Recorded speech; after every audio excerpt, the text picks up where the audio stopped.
Welcome back to Legendary Listicles.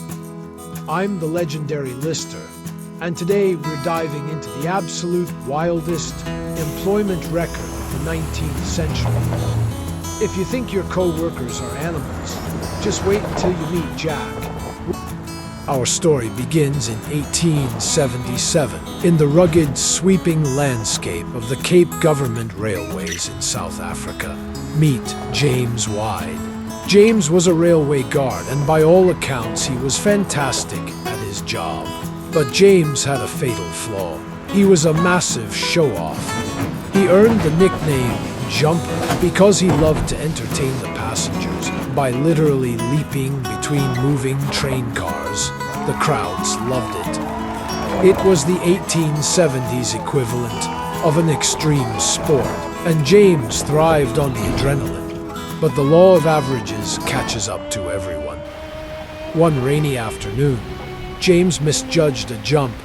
His boot slipped on the wet iron. He fell completely under the moving train.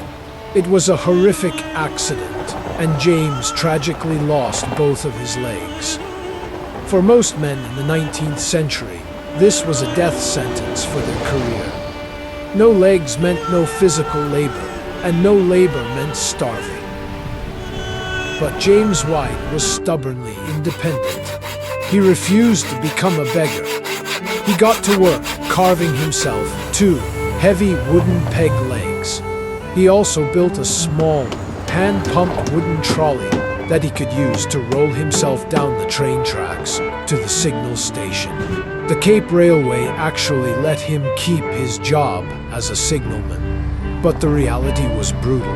Pumping the trolley and pulling the massive iron track levers was exhausting. James desperately needed an assistant.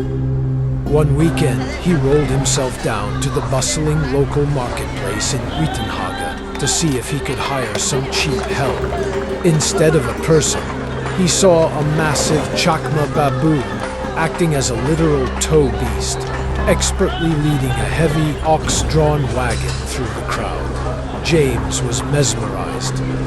The baboon was flawlessly following complex vocal commands from its owner. It stopped, turned, and navigated the carts like a professional. James didn't hesitate. He pulled out his coin purse, bought the baboon on the spot, named him Jack, and history's greatest duo was born. Jack wasn't just a pet. He was immediately put to work. His first job was transportation. Every morning, Jack would push James on his trolley from his cottage to the signal box. Once they arrived at the station, the real work began. Now, Chacma baboons are incredibly strong, but they are also terrifyingly smart. James started Jack out on the entry-level chores.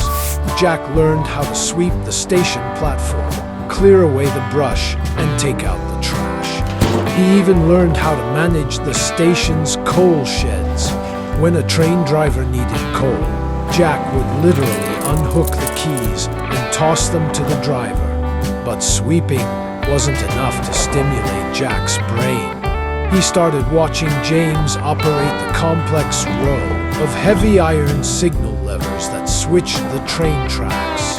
The system worked on sound. Train drivers would blast their steam whistles in specific numbered patterns to tell the signalmen which track they needed. One toot meant the main line. Two toots meant the siding. Three toots meant the coal yard. Jack memorized the sounds. Soon, when a whistle blew, Jack would jump up and grab the correct lever alongside James. He was naturally mirroring his master. James quickly realized he didn't even need to help. He started sitting back in his chair, letting the baboon do the heavy lifting.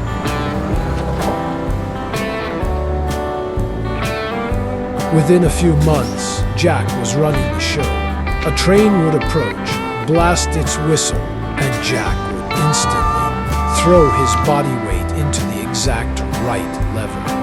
And these weren't little buttons. These were massive, heavy iron mechanisms that required serious physical strength to switch.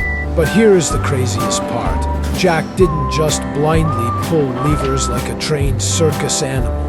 He actually understood why he was doing it. After pulling a lever, Jack would physically lean out of the signal box, look down the tracks to verify the rails had shifted, and then look back at James for confirmation. The regular train drivers completely accepted this. They would roll into the station, see a baboon operating the critical safety infrastructure, and just wave. Jack and James became inseparable. They shared their meals, they guarded the station, and Jack even acted as a guard dog, keeping trespassers away from the signal box. But in the 1890s, train travel was for the ultra-wealthy elite, and the elite do not like surprises. One afternoon, a prominent, highly connected aristocratic woman was staring out the window of her luxury carriage as her train approached the Wittenhagen station. She expected to see a uniformed railway officer guiding her massive steam engine. Instead, she locked eyes with a literal wild ape yanking the steering levers. She was absolutely horrified.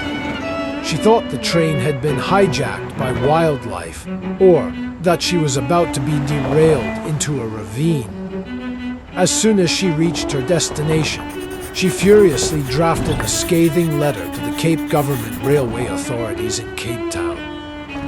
They had no idea James White had essentially outsourced his government job to a pet.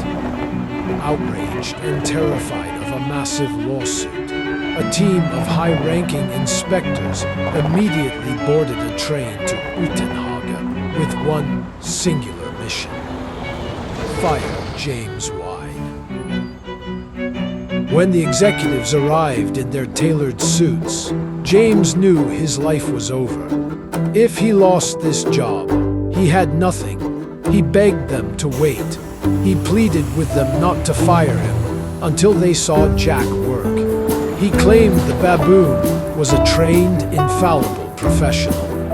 The inspectors thought this was a ridiculous joke, but perhaps out of sheer morbid curiosity, they agreed to a test. They designed a brutal, high-speed test.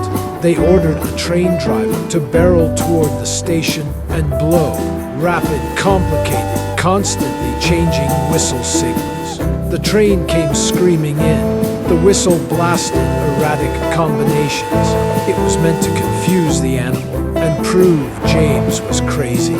But Jack didn't flinch. He hit every single lever perfectly. He danced across the signal box, shifting tracks in flawless synchronization with the whistles. He even paused to look down the tracks to verify the shifts, just like always. It was an absolute masterclass in railway engineering. The inspectors were stunned into silence. They couldn't believe their eyes. The baboon wasn't just adequate, he was perfect.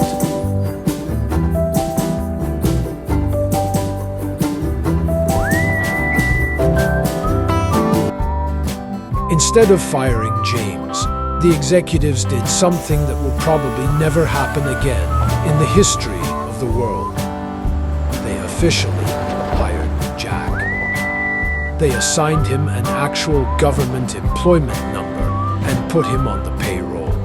His official salary, 20 cents a day, and exactly half a bottle of beer every single Saturday. And Jack earned every penny. He worked on the railway for 9 incredible years. In his entire 9-year career, moving thousands of massive trains and countless human lives, Jack the Baboon never made a single mistake. Tragically, Jack caught tuberculosis and passed away in 1890. James was heartbroken, losing not just his assistant, but his best friend. From military bears carrying artillery to dogs catching spies, Animals have done incredible things, but Jack remains the only wild animal to ever officially run a government railway. What do you think? Would you trust a baboon to drive your train today?